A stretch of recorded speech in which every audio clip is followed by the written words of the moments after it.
अपने दो बच्चों के साथ रहती थी। एक दिन टुनटुनी अपने बच्चों के साथ भोजन की तलाश में जा रही थी। तभी सुनहरी बेटी कहती है, मम्मा मम्मा, इस बार आपने खेत में फसल नहीं उगाई, जिसके चलते हमें रोज भोजन के लिए दूर जाना पड़ता है। कैसे फसल उगाती बेटा? मेरे पास तो बीज खरीदने के पैसे ही नहीं है। जब मेरे पास पैसे आएंगे मैं अपने खेत में बीज बो दूंगी, फिर हमें इस तरह भोजन के लिए दर दर भटकना नहीं पड़ेगा। तब तक आप लोग कमेंट में बताएं 69 इंटू 7 कितने होते हैं। शाम को जब वो सब भोजन लेकर वापस घर लौट रही थी, तब सुनहरी को रास्ते में एक नन्हा पौधा दिखाई देता है। मम्मी देखो ना, ये छोटा पौधा यहाँ रास्ते में उगा हुआ है। चलो ना इसे लेकर चलते हैं और अपने खेत में बो देंगे। अरे पगली, ये रास्ते में उगा हुआ पौधा ना जाने किस फल का है, हमें नहीं पता बड़ा होकर ये फल देगा भी या नहीं। और अगर ये फल नहीं देगा तो हमारी सारी मेहनत बेकार हो जाएगी। नहीं मम्मा, ये पौधा भी बहुत छोटा है, कोई जानवर आकर इसे खा जाएगा। अपना खेत खाली पड़ा है, इसे यहाँ से उखाड़ कर हम अपने खेत में ले जाकर बो देते हैं। अगर फल नहीं देगा तो क्या हुआ, हमें छाया तो देगा ना। ले चलो ना मम्मा। बच्चों की काफी जिद करने पर टुनटुनी मान जाती है और वो उस पौधे को उखाड़ कर अपने खेत में ले जाकर बो देती है। अगले दिन वो अपने बच्चों को लेकर खेत पर आती है। बच्चों चलो, कल हमने जिस पौधे को बोया था उसे चलकर पानी दे देते हैं। खेत पहुंचकर तीनों दंग रह जाते हैं। वो पेड़ तो एक ही रात में बड़ा हो गया था और उस पर बड़े बड़े शहतूत के फल लग चुके थे।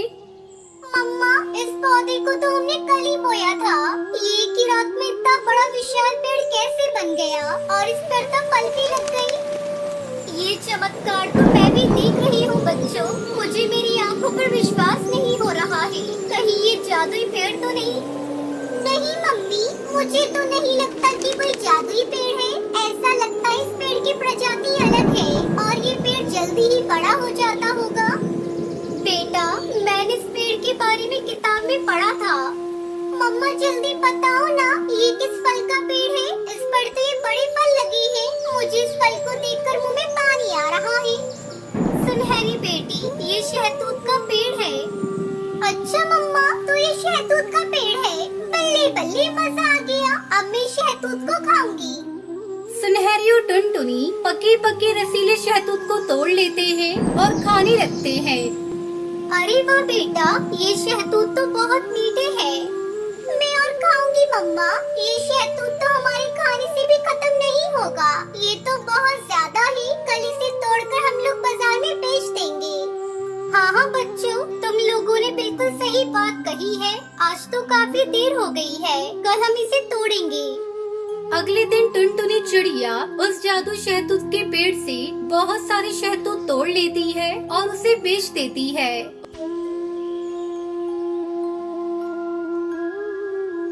उसे बेचकर उसे बहुत सारे पैसे मिलते हैं। वो खुशी खुशी अपने बच्चों के साथ रहने लगती है।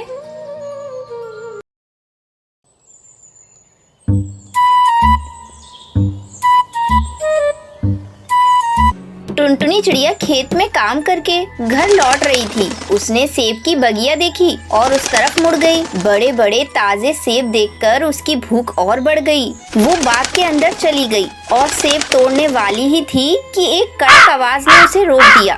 ए चिड़िया, खबरदार, जो सेब को हाथ लगाया बाग से बाहर निकल, जल्दी से बाहर आ जा, नहीं तो तेरी हड्डी पसली एक कर दूंगा। ठीक है काका, मैं आपके सेब नहीं तोड़ूंगी। बहुत भूख लगी थी, इसलिए सेब खाने का इरादा बन गया था। क्षमा कीजिए, मेरी ही गलती है। मेरी भूख ने गुनाह करने के लिए मजबूर कर दिया था। सेब खाना है तो अपनी बगिया का खाओ। काका, मेरा इतना अच्छा कहाँ नसीब। बगिया तो बहुत दूर की बात है, मेरे पास तो एक सेब का पेड़ भी नहीं है। अब जाओ यहाँ से, दोबारा मेरे सेब की तरफ देखना भी मत। हर सेब की कीमत होती है, तू कंगाल क्या समझेगी? चल निकल। टुनटुनी चिड़िया अपने हालात के बारे में सोचने लगी। उसे बहुत दुख हो रहा था। उस गरीब का दिल रो रहा था। वह मजबूर होकर दुखी मन से अपने घर की तरफ लौटने लगी। रास्ते में एक बूढ़ी कबूतरी सेब का टोकरा लेकर बैठी थी। टुनटुनी चिड़िया को देखते ही उसने आवाज दी। ओ बेटी, इधर आओ। क्या ये टोकरा मेरे सर पर उठा दोगी? हाँ काकी, अभी उठाती हूँ। टुनटुनी चिड़िया ने देखा बहुत सारे सेब टोकरी में भरे हुए थे, इसलिए उसने महसूस किया कि आज बूढ़ी काकी के सेब ज्यादा बिके नहीं हैं। काकी, लगता है आज आपके सेब बिकने से रह गए। हाँ बेटी, कभी कभी दोहरी तकलीफ उठानी पड़ती है। पहले कमाई ना होने की तकलीफ और दूसरी भरी टोकरी घर ले जाने की तकलीफ। पक्षी बड़ी बड़ी दुकानों में मोल भाव नहीं करते, लेकिन मेरे सेब बहुत सस्ते में खरीदना चाहते हैं। कभी कभी तो इतने कम दामों में मांगते हैं कि मेरी लागत भी उससे ज्यादा होती है। काकी, मैं आपकी दूसरी तकलीफ कम कर सकती हूँ। आपकी ये टोकरी अपने सर पर रखकर आपके घर पहुँचा दूंगी।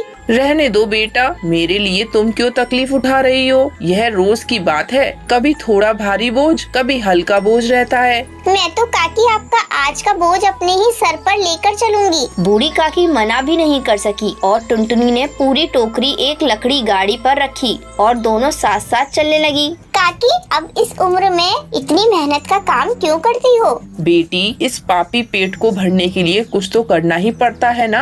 आपके घर में आपके अलावा और कौन कौन है? मैं अकेली रहती हूँ बेटा। एक जवान बेटा था, वह भी भगवान को प्यारा हो गया। अब भगवान से प्रार्थना करती हूँ कि मुझे भी जल्दी से अपने पास बुला ले। बूढ़ी काकी के मुंह से ये सुनकर टुनटुनी चिड़िया की आंखें भर आईं।